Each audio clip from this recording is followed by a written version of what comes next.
Bismillahirrahmanirrahim. Assalamualaikum warahmatullahi wabarakatuh. Bismillah wassalatu wassalamu ala Rasulillah. Allahumma 'allimna ma yanfa'una wanfa'na bima 'allamtana wa zidna 'ilma. Allahumma ij'al ma 'allamtana hujjatan lana la 'alaina innaka anta jawadun karim. Subhanaka la 'ilma lana illa ma 'allamtana innaka antal alimul hakim. Salihan salihat, muslimin muslimat yang dimuliakan Allah Subhanahu wa taala. Zikrullah adalah penenang hati kita. Zikrullah adalah obat hati kita. Mengingat Allah Subhanahu wa taala dimanapun itu dan kapanpun, dalam kondisi apapun, kita diminta untuk selalu mengingat Allah Subhanahu wa taala. Di dalam Al-Quran, Allah Subhanahu wa taala mengatakan, "Fadhkuruni adhkurkum washkuruli wa la takfurun." Ingatlah aku, kata Allah, maka aku akan mengingat kalian. Salihin salihat, muslimin muslimat yang dimuliakan Allah Subhanahu wa taala. Dengan zikrullah, hati juga akan tenang.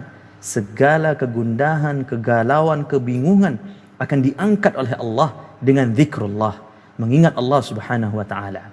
Ala bi dzikrillah tatma'innul qulub. Mengingat Allah akan membuat hati kita tenang.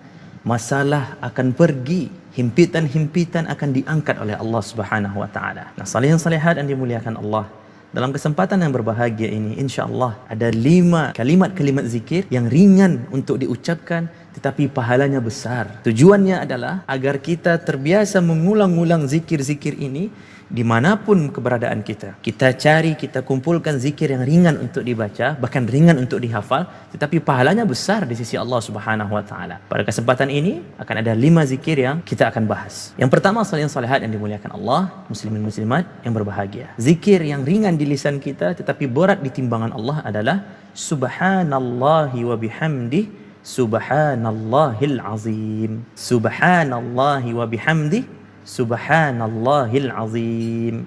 Ringan? Memang ringan. Rasulullah sallallahu alaihi wasallam sendiri yang mengatakan, kalimatani khafifatani 'alal lisan. Ada 2 kalimat yang sangat ringan di lisan kita. Thaqilatani fil mizan. Walaupun dia ringan di lisan, tetapi dia berat di timbangan Allah Subhanahu wa taala. Tidak hanya sekedar berat di timbangan Allah, apalagi hebatnya subhanallahi wa bihamdi subhanallahil azim. Apa kata Rasulullah? Habibatani ilar rahman. 2 kalimat ini dicintai dan disukai oleh Allah. Apa kata Rasulullah? 2 kalimat tersebut adalah subhanallahi wa bihamdi subhanallahil azim. Sangat mudah untuk dihafal, mudah untuk dibaca, dan dimanapun, asalkan bukan tempat yang najis, bukan tempat yang haram untuk menyebut nama Allah Subhanahu wa taala, silahkan kita ucapkan zikir ini. Mudah sekali. Sambil menyetir, subhanallahi wa bihamdi subhanallahil azim, dengan syarat tetap konsentrasi. Sambil bawa motor, sambil masak, sambil melakukan hal-hal yang mungkin kita tidak diminta untuk banyak berbicara, maka kita ganti bicara tersebut dengan subhanallahi wa bihamdi subhanallahil azim. Salihin salihat yang dimuliakan Allah Subhanahu wa taala. Zikir kedua yang mudah untuk diucapkan, bahkan mudah untuk dihafalkan adalah istighfar. Apa itu istighfar? Astaghfirullah atau astaghfirullahal azim atau sayyidul istighfar. Apa itu sayyidul istighfar? Allahumma anta rabbi la ilaha illa anta khalaqtani wa ana 'abduka wa ana 'ala ahdika wa wa'dika mastata'tu a'udzu bika min syarri ma sana'tu abu'u laka bi ni'matika 'alayya wa abu'u bi dhanbi faghfirli fa innahu la yaghfiru dzunuba illa anta. Itu sayyidul istighfar. 3 ini adalah bentuk istighfar. Yang terbaik sayyidul istighfar yang agak panjang tadi.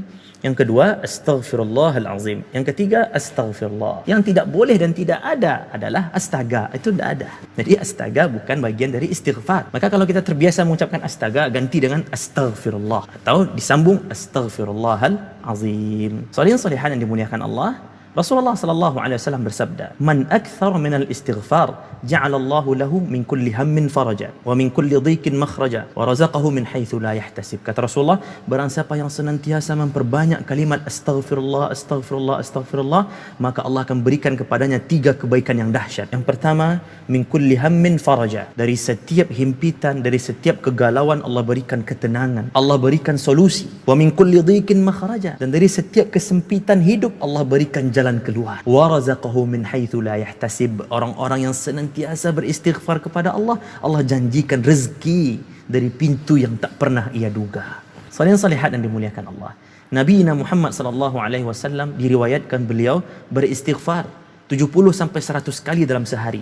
Artinya banyak istighfar beliau. Beliau minta ampun kepada Allah Subhanahu wa taala. Maka terkhusus di bulan Ramadan ini, salihin salihat, muslimin muslimat yang berbahagia, Syahrul Maghfirah, bulan ampunan, maka jangan sampai kita lewatkan hari-hari kita tanpa memperbanyak istighfar di dalamnya. Salihin salihat yang dimuliakan Allah Subhanahu wa taala. Yang ketiga, zikir yang mudah dilafazkan adalah du'a'u dhinnun, iaitu la ilaha illa anta subhanaka inni kuntu minaz zalimin. La ilaha illa anta subhanaka inni kuntu minaz zalimin. Sekali lagi, la ilaha illa anta subhanaka inni kuntu minaz zalimin. Apa hebatnya zikir ini atau du'a'u dhinnun, doanya Nabi Yunus ini, apa hebatnya? Kata Rasulullah, barang siapa yang membaca doa ini, meyakini maknanya, berserah diri kepada Allah Subhanahu wa taala, maka tidaklah dia diberikan masalah, tidaklah dia ditimpa sebuah kesulitan, kecuali Allah berikan jalan keluar, kecuali Allah berikan kemudahan. Salihin salihat, kita masih ingatkan kisah Nabi Yunus alaihi salam berada di perut ikan paus. Ada dua kegelapan yang menyelimuti Nabi Yunus, kegelapan perut ikan paus dan kegelapan malam. Betapa mengerikannya kondisi pada saat itu, betapa menakutkannya. Kalau kita bayangkan Nabi Yunus manusia biasa, betapa beliau merasa terhimpit di saat itu. Tetapi dengan doa ini, dengan zikir ini, Allah Subhanahu wa taala berikan kepada beliau jalan keluar. La ilaha illa anta subhanaka inni kuntu minaz zalimin. Siapa di antara kita yang tidak punya masalah? Siapa di antara kita yang tidak punya beban hidup? Semuanya merasakan masalah, beban hidup, himpitan. Di saat Allah Subhanahu wa taala menakdirkan seseorang mendapatkan masalah, himpitan, beban, di lain sisi Allah berikan solusi untuknya. Salah satunya dengan banyak-banyak mengucapkan la ilaha illa anta subhanaka inni kuntu minaz zalimin, sambil meyakini makna dari doa dan zikir tersebut. Salihin salihat yang dimuliakan Allah Subhanahu wa taala. Yang keempat, zikir yang mudah untuk diucapkan, ringan di lisan tetapi pahalanya besar di sisi Allah adalah subhanallah walhamdulillah wala ilaha illallah wallahu akbar. Subhanallah walhamdulillah wala ilaha illallah wallahu akbar. Salihin salihat yang dimuliakan Allah, apa kata Rasulullah sallallahu alaihi wasallam terkait zikir ini? Afdalul kalami indallah subhanallah walhamdulillah wala ilaha illallah wallahu akbar. Atau dalam riwayat lain, innallaha astafa minal kalami arba'an, subhanallah walhamdulillah wala ilaha illallah wallahu akbar, atau kama qala sallallahu alaihi wasallam. Maksudnya adalah sebaik-baik perkataan, sebaik-baik kalimat adalah zikir ini. Salihin salihat yang dimuliakan Allah.